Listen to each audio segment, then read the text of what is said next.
शरण में आना न फिर पछताना, शरण में आना न फिर पछताना, शरण में आना न फिर पछताना।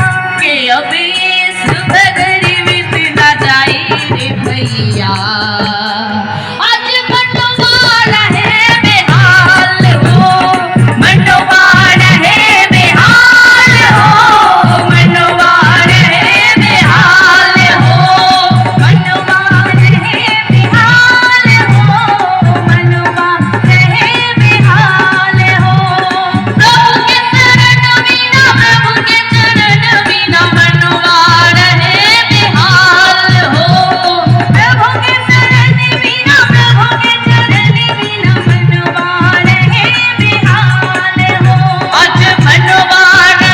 প্রণাম জানাই। আজকে এই সৎসঙ্গ বিহারকে ঘিরে লাখো মানুষের ভিড় বেঙ্গাই অঞ্চলে। বেঙ্গাই অঞ্চল যেন আর একটা পুণ্যক্ষেত্র, পুণ্যভূমিতে পরিণত হয়েছে। এটা সবই সম্ভব হয়েছে প্রভুর জন্য। কিছুক্ষণ আগে খুব ছোট্ট একটা ভাই গান গাইলেন, প্রভুর চরণ এবং প্রভুর শরণ ছাড়া আমাদের কারো কিছু কোনো গতি নেই। মানুষ অভ্যাসের দাস।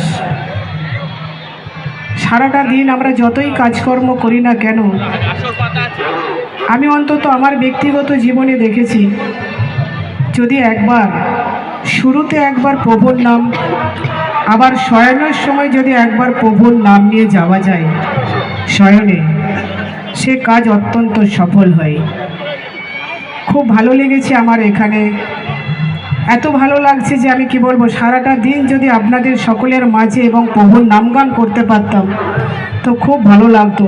এত মানুষের ভিড়, লাখো মানুষের ভিড়, এমন কোনো জায়গা নেই যে সেখান থেকে আসেনি মানুষ, পুণ্যার্থীরা এখানে আসেনি।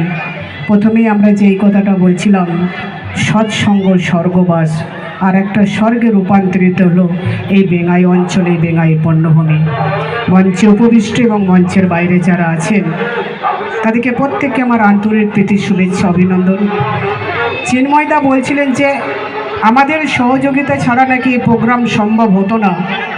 আমি বলবো প্রভুর কৃপা ছাড়া কোনো কাজ কিন্তু কোনোখানে সম্ভব নয়। গোবিন্দ না চাইলে কোনো কাজ সম্ভব হয় না, আর হবেও না। আরও একটা বাবা মার কাছ থেকে শিখেছি, গুরুর কৃপাহি কেবলম।